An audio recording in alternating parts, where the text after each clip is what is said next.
I was almost petrified to really start up FOIL Bug. The fear of it failing, waking up, and realizing that I didn't have an employer anymore, and this is on me. And am I gonna just wallow in my own self-pity? Hell no.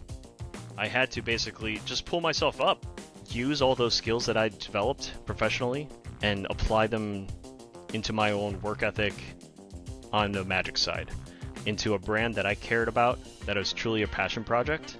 That is the stuff that is really pushing me to figure out what is next. FoilBug is an MTG brand created by Roland Chang. Roland loves playing with foreign language foils. He's also super passionate about growing local communities for older formats like Legacy, Pre-Modern, and Old School. FoilBug takes all the things Roland wants to do and provides it back to the Magic community. We discuss what FoilBug is all about and also the entrepreneurial challenges of building it out as a business. Enjoy. Hi, my name is Roland Chang. I'm mainly an Eternal Magic specialist and am currently spending a lot of my time invested into building a brand inside of Magic called FOIL Bug. Tell me about the mission statement. What is FoilBug trying to achieve? So FOIL Bug, on the site, you'll see it's committed to the MTG community by sharing shiny content, creating premium merch, and guiding players to amazing stores around the world. What it primarily wants to do is be a brand, first of all, but also to allow for players to have an LGS guide. For those that don't know what LGSs are, it's a local game shop.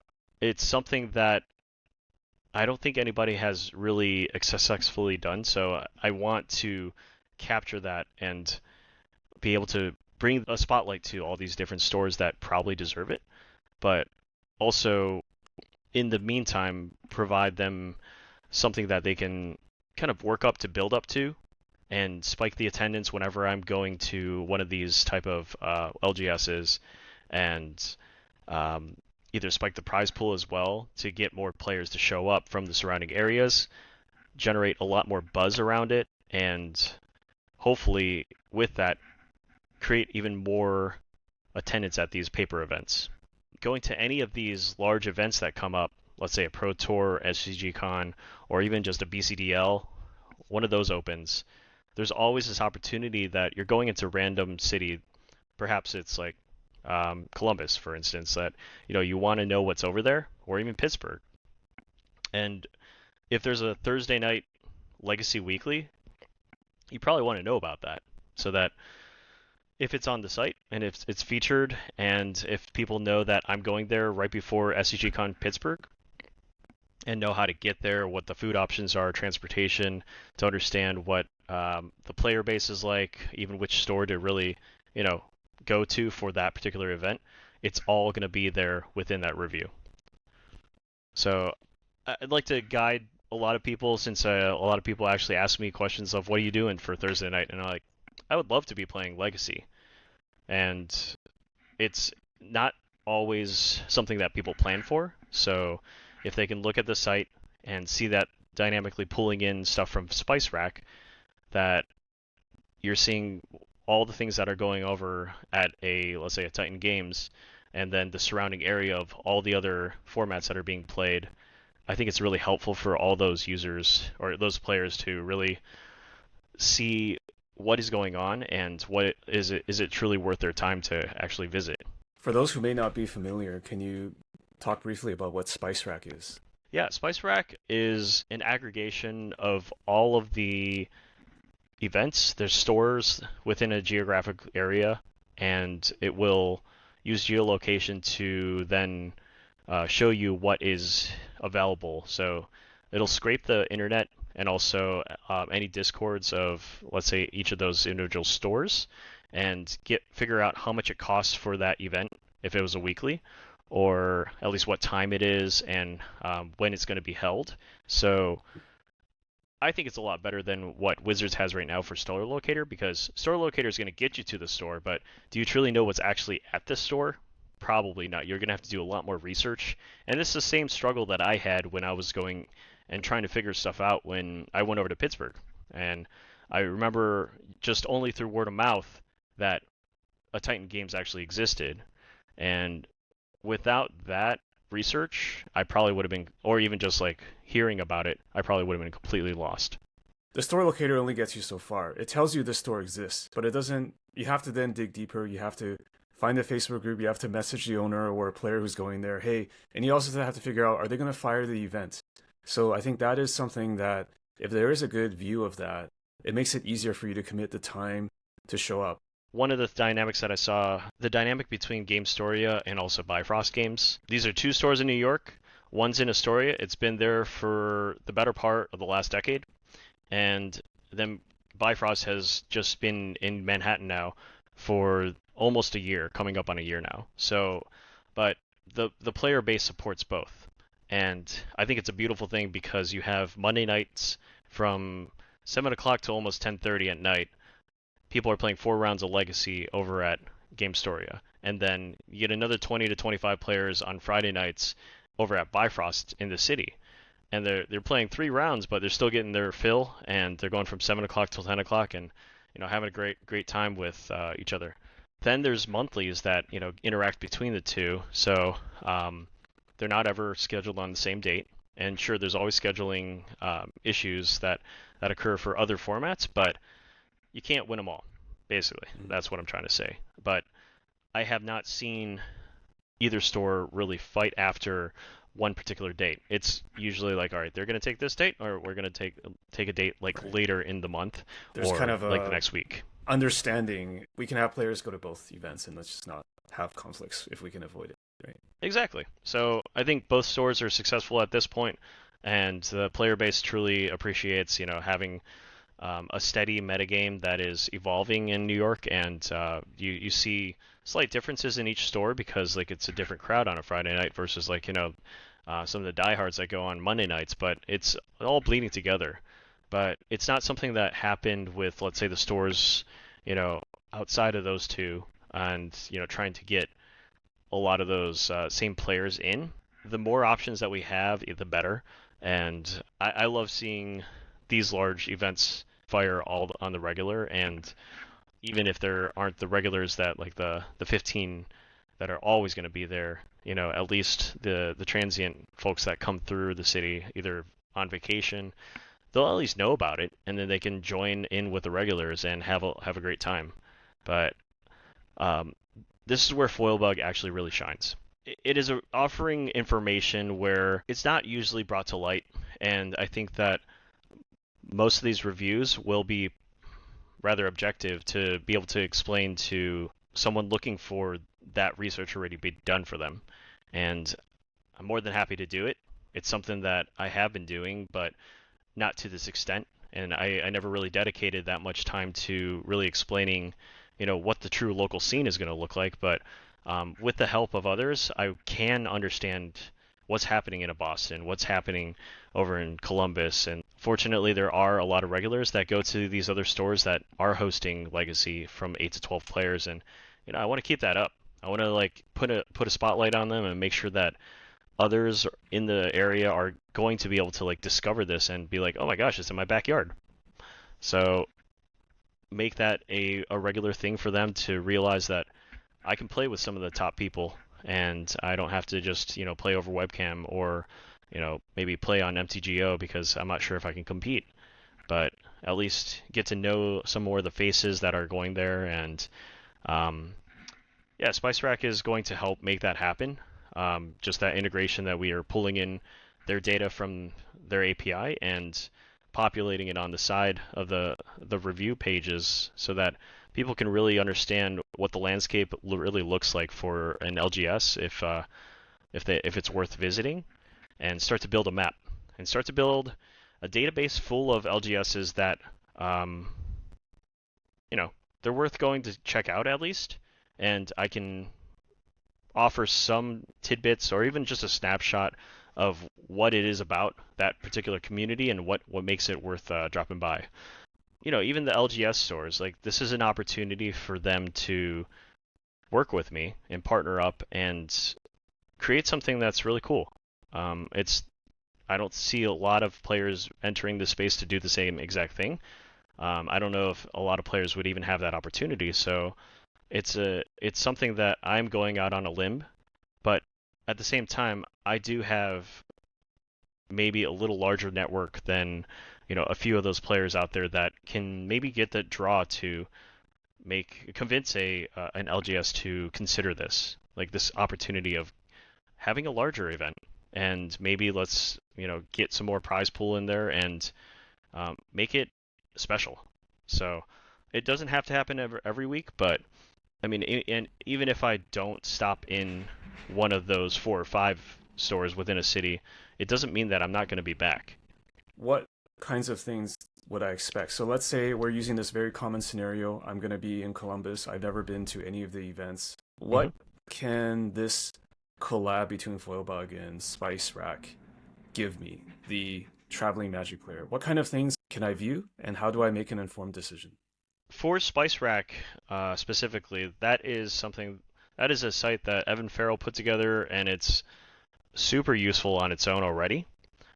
It's going to automatically pull in within a 25-mile radius of all the stores in that area, all the events.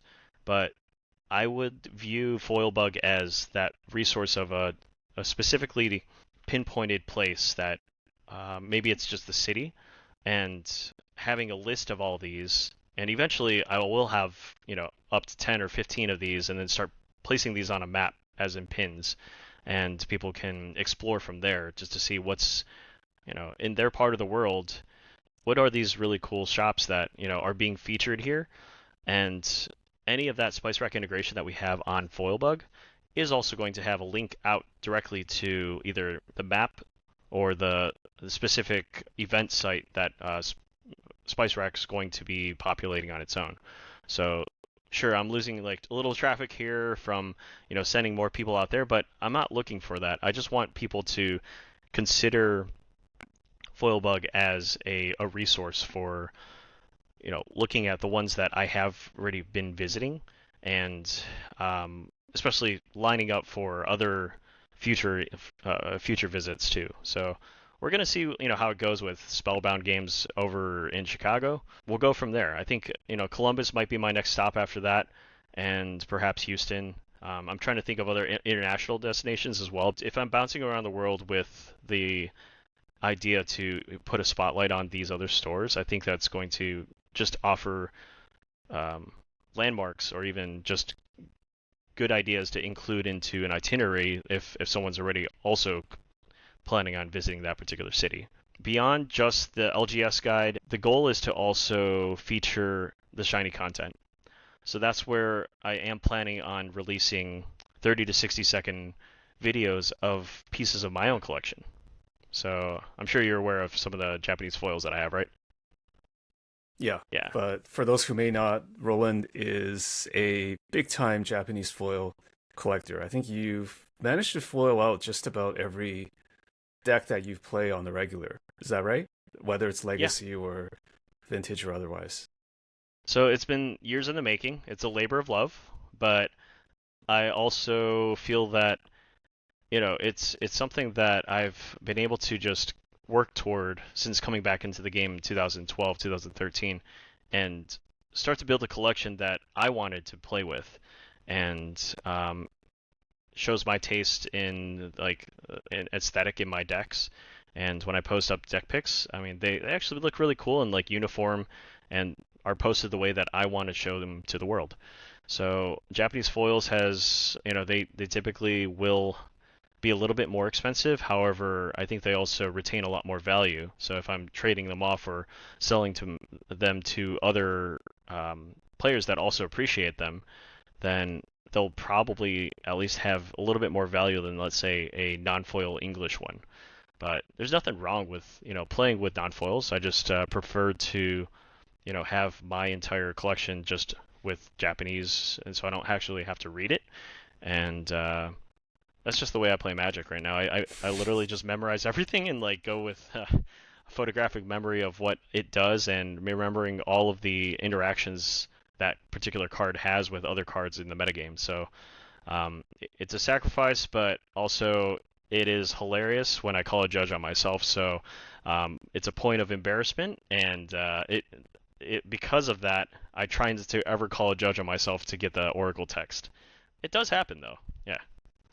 I I have not done that, but I have seen that. I have played against an opponent in China who had a Japanese Jace the Mind Sculptor and called a judge on himself or called for the Chinese or English text because he could not remember the ultimate. Hmm. That does happen from time to time, but it keeps the mind sharp just to remember most of what your cards do and what they're supposed to do. So, Yeah. So I want to showcase the cards for, like one at a time. I want to talk about the the collection or the collectability aspect, the financial aspect, and even strategically how it fits into the metagames for the Eternal side. So, I mean, Snuff Out's going to be the first one that I'm going to feature.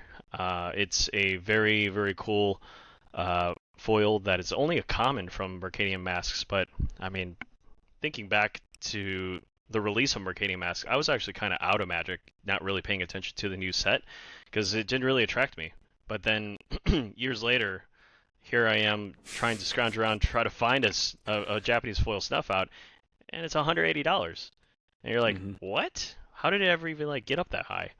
But it is one of the most efficient pieces of removal in all of Legacy and Vintage. So that's the kind of stuff that I want to talk about, but also, put it under the light so people can see its beauty and see its aesthetic as a Japanese version of that particular card, and understand why it's so rare and hard to find. So I think that's the brand that I've built, at least on my Twitter side, that I do have a pretty crazy collection of things that people can't read, but it makes it makes it a lot more fun. And even like some of the alters that were English cards, like the Judge Foil Lightning Bolt that I have, that usually gets some oohs and ahs over at any tournament that I go participate in, yeah, and that's a special one.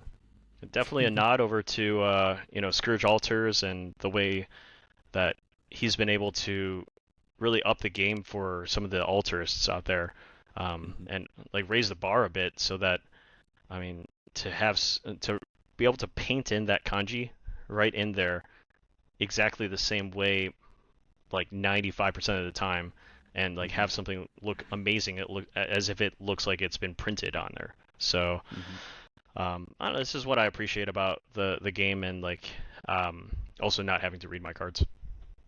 Okay. As someone with a original German foil snuff out, I can appreciate the dedication. I also Yeah. enjoy playing lots of non-English cards and German's actually funnier because from a distance it looks like English, and and then Hmm. players try to read it, and then they realize that they can't actually read it unless they're German, of course, and Yep. that has always been a fun trollish thing that I enjoy with my decks. But so that's really cool because I think you're speaking to this kind of, well, first of all, foil bug is, as you said, is kind of two. There's two parts to it. One is like it's trying to be a very valuable tournament and store resource, right? And Hmm. I think this other part is also very interesting because a lot of people do like content about Magic gameplay and cards and things like that, but they're not really connected with the collectability or Sure. the stories of the cards or even like what era it's from, which you're kind of touching on. I think that's an interesting intersection that I haven't seen as much. And or Hmm. maybe there is a bit of it out there, but it's also kind of backed by your own, I would say, personal credibility because like you had quite a lot of success playing these or eternal formats, I should say. Hmm. There's kind of something. It feels different if it comes from you. You know what I mean? Yeah. Yeah. Totally. And there are a lot of other foil aficionados that look up to me that also, or even just reach out to me saying, "Hey, I want that." And the way I look at my collection for my extras cards that are not inside my deck, I'm essentially walking around with like, an open catalog of this is what I have right now. And I think most players, they get up to a certain extent with their collection. Is like, yeah, I could probably replace it. It's just going to be kind of a pain in the butt to like, replace it. However, I don't mind doing it because that interaction to me is pretty pure, and I'm seeing someone else pick up a card for the first time and truly enjoying its aesthetic, its playability, and I mean, it helps that, yeah, sure, I'm making some money off of it, but there's also just that pure enjoyment of adding something that is so special to their own collection. And whether it's getting the first piece of that playset, or even just like the one of, or completing the entire playset, which is sometimes incredibly hard to do, especially with Japanese foils that are like the old border. Yeah. And if I may, I feel like you're someone who's very good and strong at being a connector in the community. And by that I mean, for a lot, if I look at a lot of the German foils or non-foils that I've acquired, I've had to find my sources because they're not that Hmm. easy to just, hey, I want to get a foil German snuff out. I can't just, it's not that easy. So it's like you have to know people. And I feel like you're actually providing a service, right? Because you have a certain reputation, a positive one. You're a connector. You help people connect to the pieces of things that they're after, which are Hmm. often more rare. And this is something that this is right up my alley because it speaks to like older Magic cards with the shooting star foils and things like that being, in my opinion, like a lot more desirable than a lot of the mass-produced ones today, where it's like there's a new set and there's already like 6 versions of the card when it first comes out. Like for me, I'm always about the original printing, OG foil, or even just like the non-foil, but the original art. There was a time and place back then where that was a thing. So Yeah, I would say that I have dedicated a good amount of my time to helping others, connect with one another, either if it's playing Magic, or um, even if it's other pieces of a collection. It's like, yeah, I know sometimes have a mental idea of, what's inside of other players' collections, and if they're willing to, part with it, that makes another person happy. I can at least connect the two and ensure that maybe that other person has something to give as well, and they can make some kind of transaction or trade. But yeah, right now there are so many versions also that um, there are a lot of options, but I'm sticking true to anything that's been originally printed in a particular set, um, and I'm not trying to go beyond that. So it's not going out of my way to necessarily have the craziest extended border, you know, maybe serialized plus whatever on top of. I don't know what else they're gonna add to it these days, but new it one is every set. Yeah. exactly. It's hard to keep track of. I mean, surge foils like suddenly just became a norm, and Mhm. then I mean the serialized things they did a ton of those, and then they had even more limited stuff. I'm not into that stuff, but if it's OG, like from its original set and its foil Japanese, I'm totally in. It just also my if you actually looked at my collection in total, it's not that many cards, but the way I cycle through all my cards and also um, only keep the relevant stuff that's inside of the Eternal metagames, that set of cards is what I play with, and I keep it on hand just in case I need to shift my deck just so ever so slightly so I can be on top of the metagame. But I do enjoy also lending things out to people because it's nice to have like an extra dismember or something that someone really needs. But the best part of like having the Japanese cards, they got to give it back to me because it's not going to be they're going to have some trouble finding that same dismember, um, and hopefully they don't lose it. So but I mean, I know if they keep on playing with it, it's going to be that one Japanese card in their entire English deck, and yeah, it's not always the case, but I would say most people that do borrow from me locally, at least, like they know to return it pretty quickly, and it's like Mhm. it sticks out like a sore thumb. It sticks out. Yeah, I was gonna say. So, what can people, to be really specific, foil bug?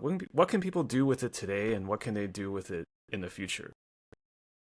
So the homepage right now, I think, is more introductory. Today, you'll get there. It says "Hooked on a Shiny Life." That is the tagline, and there's even like a place where you can sign up for more information, or just to join the swarm. And eventually, I would love to have a newsletter going, but right now, it is a matter of just getting things launched, getting this whole LGS guide thing going. And if you went to the about page, you can find out that what the story behind a foil bug is. That it's it's feeding off of that whole expression saying you've been bitten by the foil bug, and then you have now a lot more foils inside of your collection. But uh, the LGS guide side of it is, I would say, the more the focus right now, and that's where there's going to be a list of stores, and eventually, just the same way that the professor did with his aggregation of all the different accessories that he was rating, and to be able to filter through those by location, by proximity, perhaps, and maybe like I'm working with my developers right now to, ensure that within the next 2-3 months, we're going to build out a map function, but also have the list option as well, so that you can just simply browse through that list of all the stores that FoilBug has visited or been to. But eventually on the homepage, I think there's a lot of opportunity there for um, content to exist. So those 30 to 60-second videos, or even if it's just articles about some of the latest things about foils. And I know that like was it Card Kingdom recently put out a huge foil history, and I forgot how long it was. I'm assuming since there was so much research put into it, maybe at least half an hour. But I just haven't watched it entirely just yet. But I mean, a lot of people pointed it out to me, and it's very interesting where like foils have fit into the history of Magic, and I think that is something worth exploring, just to maybe like figure out how that you know that impacts our future if we were going to continue with foils, and see like where that actually leads us to. But any of those type of articles will definitely end up either on our homepage or contributing artists or contributing players that want to submit their own articles so that others can read about it. I'm not exactly sure what that content's going to be, and I've built this brand essentially so that it is going to be something that I can help evolve over the next 6 to 8 months and see where it lands, because I don't think there's any specific like correct answer of where this site's going to be in about like a year's time from now. It could be completely different, and maybe I would be just solely selling merch, but there's also an opportunity for partnerships there as well. So the hats, for instance, if there is the Foil Bug logo on the front, right now it's blank on the back, and the stores that have been reviewed can have that space right on the back, and it basically have a piece of store merch that is related to that one that was reviewed.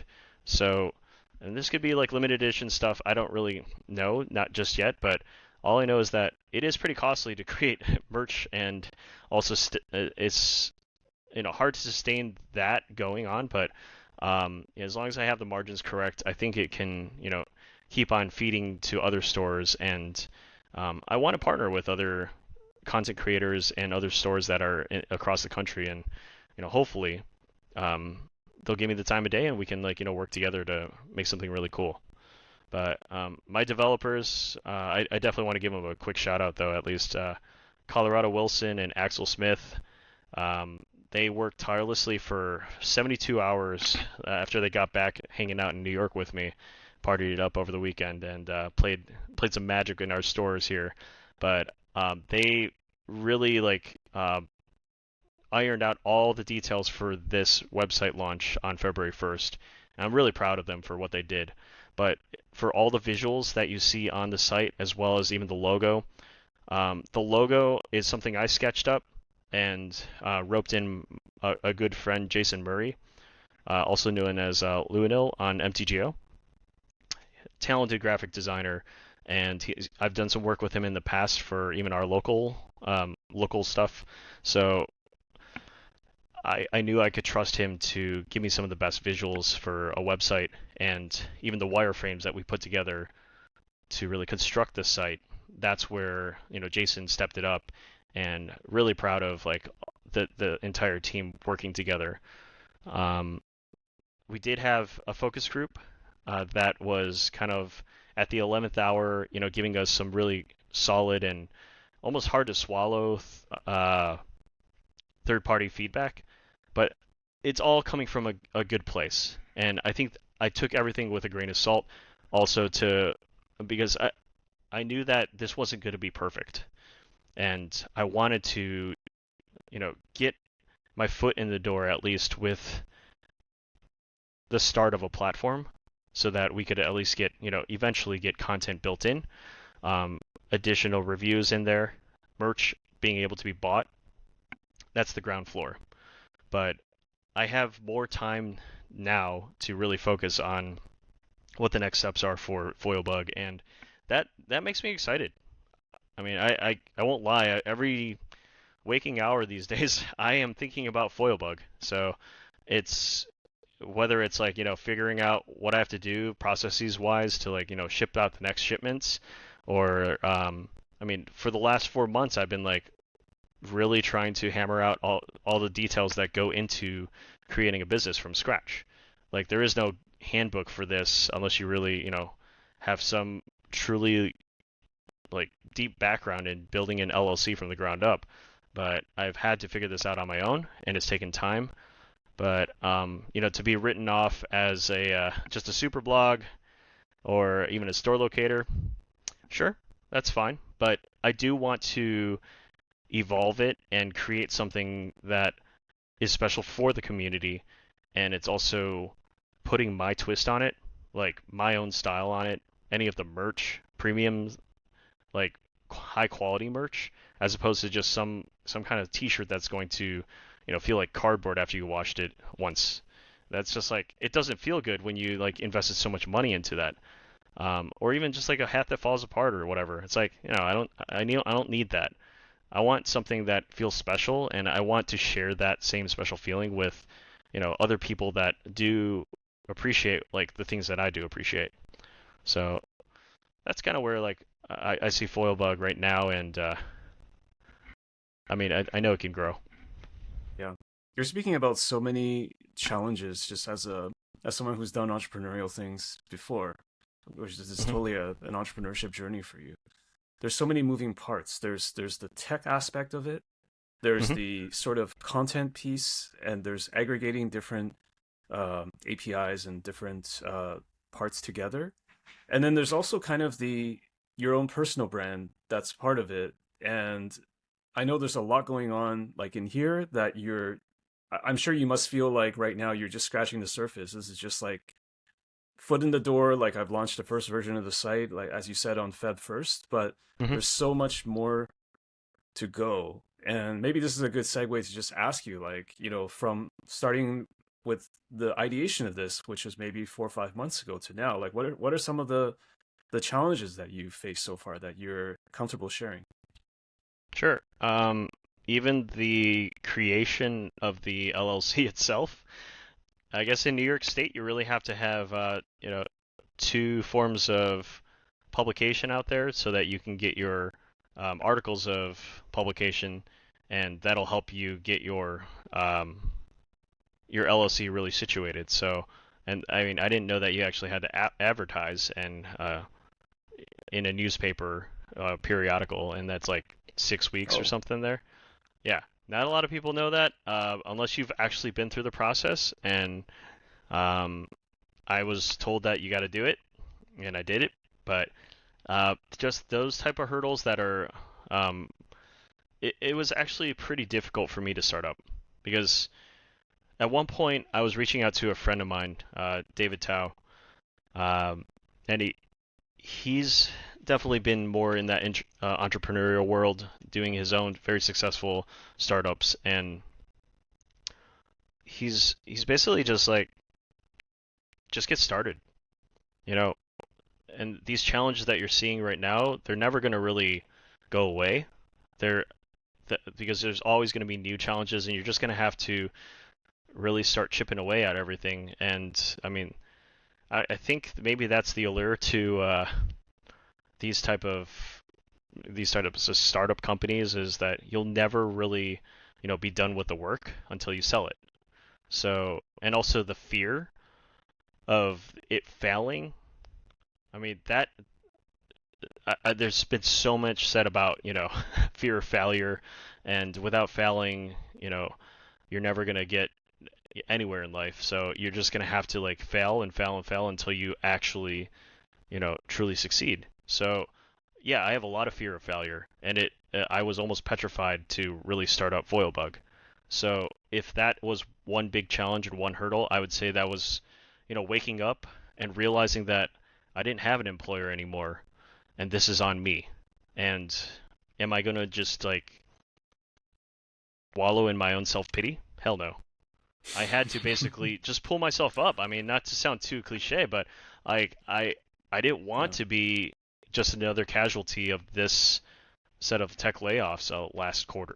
Yeah, last quarter, Mm. and I wanted to do something for myself, and I think that I had a better vision than maybe some other people that have come out of a layoff. And yeah, I mean, don't get me wrong. I spent about 3 months during that time right after I got laid off. It was reworking my resume, reaching out to industry contacts in advertising. I mean, I have a lot of network to work with there, and a lot of credibility after 15 plus years in digital advertising. So I was walking away from that, but I knew, at least in my mind, I could at least use all those skills that I developed professionally in that corporate setting and apply them into my own work ethic on the magic side, into a brand that I cared about, that was truly a passion project. And I'm seeing this now unfold almost as a project manager standpoint. And yeah, I mean, it wasn't necessarily perfect or even organized the way that I always wanted it to be, but I kept everything in Google Docs to make sure I was on top of things. And I treat it as my own baby, like the one that I knew if this fails, it's my fault, and if it doesn't hit particular deadline, it's my fault.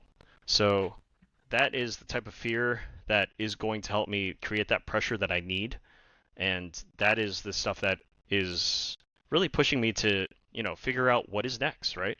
And every single conversation that I have with any of those folks that reach out about to give me advice, even, I think it's always helpful to hear them out and to also implement some of those changes. um, I, I have the luxury of truly being at the helm of this, and to be your own boss, right? That's kind of the dream.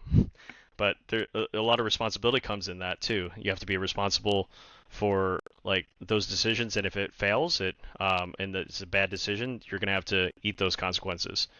But hopefully you've been given the right advice that it's not going to harm your business too much. So, but also try to, poll a lot of my friends to make sure that, hey, does this make sense or does this sound right? And even that mission statement of just like, being committed to serve the Magic community and providing these type of services, like I had to come up with that with a friend's help because I did have writer's block, and it's not always going to come naturally. But there are talented people out there like Colorado and Axel, Jason even, that are willing to get behind me on this and to support me. And the way that they said that I have supported them and also the community, they want to find a way to give back to me. So I think it feels really good to have the community support, and that's probably the reason why I feel so fired up about this right now. And I know that if others are not this excited about it, I really do hope that if they give me the next 3 to 6 months to see what this can become, to see like what an LGS guide is going to really provide them, then maybe they can like really get behind me as well and get that ball rolling. I didn't expect anything for this to happen on February 1st. Like I expected this to just be launched, but the reception that I've gotten has been overwhelmingly positive. So, that also just feeds into my um, just my own drive to really just keep on trying to fine tune things, to find new things to incorporate into it. So honestly, if you have ideas for this stuff, I mean, James, like, you tell me. I feel like I've been noodling on this stuff for so long. So I do want to double click on something you said, and I feel like you've implied the solutions, but I just want to ask you straight up, like, how did you get over that fear of failure? Because I feel like everybody has a different definition of what failure means and what it is. How did you overcome that for yourself? I think I got over the fear of failure by just diving in and knowing that I have spent enough time to put in fail safes in. And I mean, I think at one point or another, my dad told me his biggest weakness was being a perfectionist, and I certainly see that in myself as well. That I don't like. I'm struggling at what 1 or 2 in the morning before a tournament, trying to put together the perfect deck. Yeah, I can't even go to sleep, and that is, I think it's a that fear of failure. I'm kind of used to that as a Magic player because I mean nobody wants to go into their next tournament go 0-2 drop just because they don't feel like they prepared enough. And uh, taking that same approach for what I've really been able to chip away at this large iceberg of so many thousands of decisions up to this point, I feel like I should be able to handle like maybe a setback or two, and it's not going to be full failure. The, if it's going to be truly a failure, that's when I've given up on myself and like I have not really put my best foot into the light of like my own impression into this whole project that I would not be proud of. So I think at least from my parents and my family, close friends standpoint, I think they view Foilbug as a true reflection of myself, that they do understand that I have poured my heart and soul into this, and that I do have amazing backing from friends that want to see this succeed, and it means the world to me. And I mean, I don't want to fail, but I know that at least I'm giving like my best effort. Usually in my life, that has usually amounted to something good. So fortunately, I mean, I've been lucky in that regard, but um, it doesn't happen for everybody. And for me to just be petrified of even trying, that was the first thing that I had to overcome. And because it was just diving right in, man. Like it was really really difficult to, because I knew I was going down a path that at this point no turning back. But looking maybe into the future, a year from now, let's say Foilbug does go kaput for some odd reason, whatever it is. Maybe it's just poor branding or whatever it is, or something shutters it because of financial difficulty. At least I have a story that I can tell to my future employers that, I gave it my all, and something that I was truly passionate about didn't unfold the way I wanted it to, but at least I tried to make something happen of it, and that I had friends that wanted to support me, not just financially, but also they wanted to see something that I was building come to fruition. And um, I, I would be, I would feel so mistaken if like most players didn't want to see something of this sort, where Mhm. like a service that is free, a service that is a review, just like the way that Professor was reviewing accessories. A it is at least free information that they can access and immediately know where to play, when they could play, and like what they can play. I think there's a couple things you said here that I just want to like briefly call out because I feel like it's just so meaningful because I think first of all you're saying that you're giving it your all. So if you give it your all and you're truly convinced about what this thing is trying to do, then that's the thing. Like you can't expect more than giving it your all in anything in life. So it's like if you give it your all and whatever happens, you prepare the 75 for a tournament, you feel like it's the best build, it's the best thing for the metagame, regardless of whether you end up going 0-2 drop or win the whole tournament.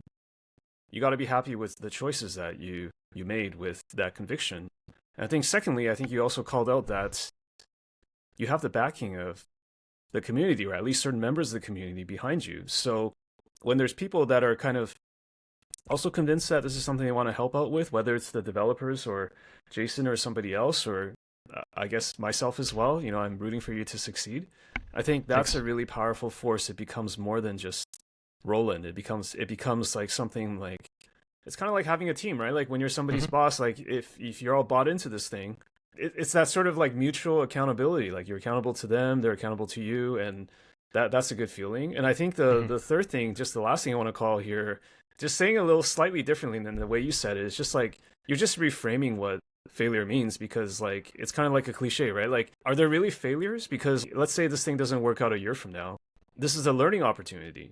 This is something that you'll be proud to say, like I swung for the fences and it didn't quite get there. Like God forbid it didn't get there, right? I'm Hmm. sure it will succeed, but let's say if there's some scenario where it doesn't, Sure. you can still frame that as like I did something, I tried something, I was Right. passionate about this thing, I try to make it a reality, and maybe there's a few select ways it can succeed. Maybe we didn't quite get there, but that's still got to be something you could be proud of. So I feel like you're kind of touching on all these kind of things. Yeah. I in my 17 plus years in corporate America, I think that's where I was too scared to actually, go beyond my normal daily roles. So, at times you had to basically conform. You had to perform up to, hit those check boxes. And to go above and beyond that was not always looked highly upon. And then sometimes it was when you wanted to get a promotion. And it depended on like my manager, who was, you know, who was in control of my destiny at whatever company it was. And it never really felt that great having to tell somebody all the time what I was up to and roll that up to the next person so I could get reviewed on that. It's like it is freedom right now that it is a pure like sense of happiness that I can go about my daily chores, if you will, and I know certain things need to happen. Like I need to send out 20 packages today. All right. At least I spent the last like 3 hours before I went to sleep last night making and writing all those addresses. And I know that I'm detail oriented enough to make sure that everything is going to be in line. But this is years and years of just, being almost told what to do, or at least, my queue of the things that I have to do, I have to execute to a T. Otherwise, it tarnishes my brand. And, walking that tightrope for that long and then kind of getting that ripped out from underneath me, I mean, yeah, it sucked, but when I went through like those different stages of like shock, remorse, depression, and like all those things that happened quickly, but I mean, I felt like I could at least hold my head up high because I survived at least 8 or 9 rounds of layoffs in those tech layoffs of over the last 15 years. So I knew that at least I had the skills to be able to survive out in the real world, but I could totally imagine other people not feeling as comfortable about it if they didn't have like a vision of sorts. But I do feel like, something that Magic has taught me was, logistical or at least logical sequencing of things that need to happen in order for an optimal outcome to occur. That, organizing myself, and also finding people that I trust in and put full trust into them when they're doing their things instead of like actually, trying to, micromanage or monitor them, because that's when people just shut down and they're not truly like, helping you. They're just going through the motions. But this site, it's beautiful because Jason put so much time into it. It's beautiful because like Colorado and Axel like hammered away until 2, 3 in the morning. I stay up It's a till labor of 4:30 in love. the It's morning. not an obligation Exactly. for you We're guys. just Yeah. hanging out, and like there goes Axel coding away into 3 o'clock in the morning, like his time, and I'm just like cheering him on from the side. And I just wanted to be a part of the process, but they know it's like something that truly believe in that's going to change how we perceive LGSs going forward. Because I think LGSs need the love. They've been through so much in the last 3 years, and we see them getting, broken into. There's not like the communities are falling apart, and LGSs are shutting down due to financial hardship. And I think it's pretty inexcusable for, the community not to be there for them, to support them. So at least this brings them into the spotlight once again. And if Wizards isn't going to support them, at least like Foilbug can at least provide them the sense that they are premium, that they are WPM premium worthy.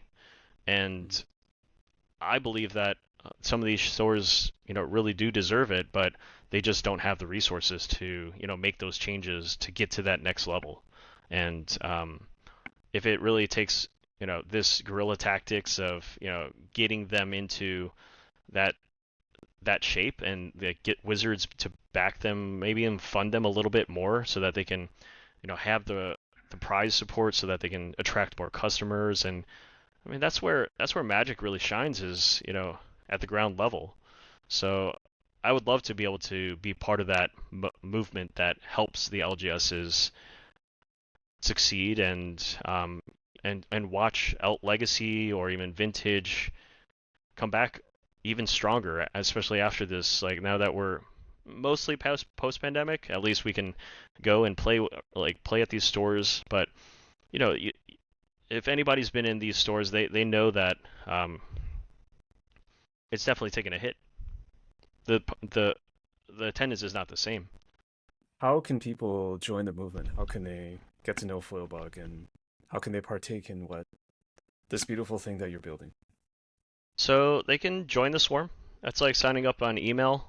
Um, there are other parts of the website that also, ask how can we help you, and that's a form that is going to populate, into my direct email, roland@foilbug.com, and I will see what I can do to help.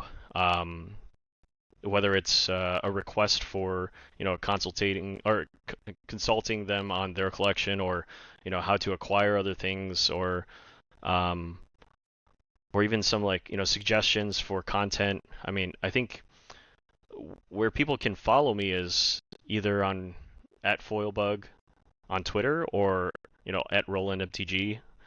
I think most people have seen me at least at one point or another. And even after Some the images announcement. of Japanese foils. Yes. Yes, If not the exactly. announcement, of course. Yes. Yep. I pollute the Twitter airways with my deck lists, and It's good you know, pollution. We need more of this. yes. I hope that people do appreciate the aesthetic behind it, because well, it doesn't look like you know, it doesn't look like it's that hard for me to put together a deck pick, but there is some effort behind that. Unsleeving it completely so it's completely naked, and throwing it under a particular light that Yep. yeah. Lighting, presentation. It takes Hmm. time. I've had to just take photos of deck lists after an event. I realized, oh my goodness, actually takes some effort. So I know the challenges. Yeah.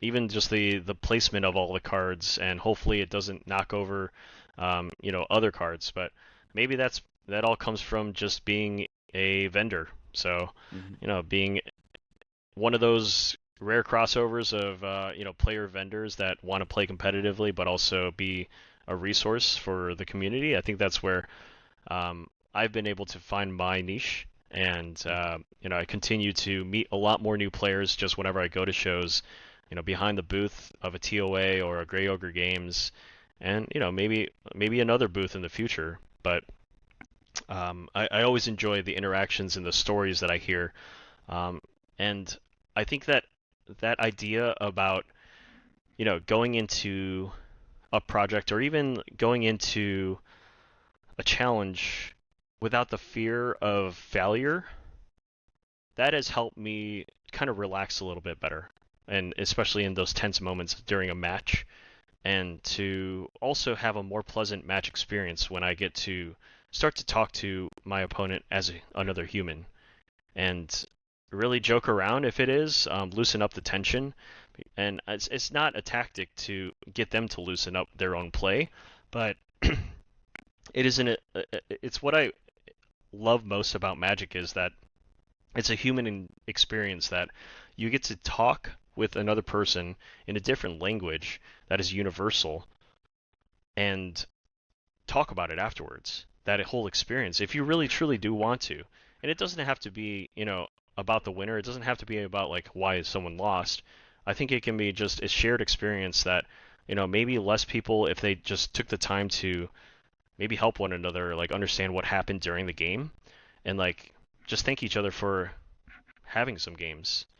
I mean, that simple notion of just spending the time together, because like we're playing Magic at such a high level that it's pretty rare. I mean, when we're at competition and like, trying not to fail in front of each other, it's really really difficult to, keep it all together. All right, Roland, thank you so much for taking the time to tell me about, I guess, what's been going on recently with you and FoilBug. Thank you so much, James. I really appreciate you bringing me on here. And like I said before, if you do have ideas of how to improve FoilBug and even the brand itself, or even ideas of how to expand things, I'm all ears and would be welcome to all those suggestions.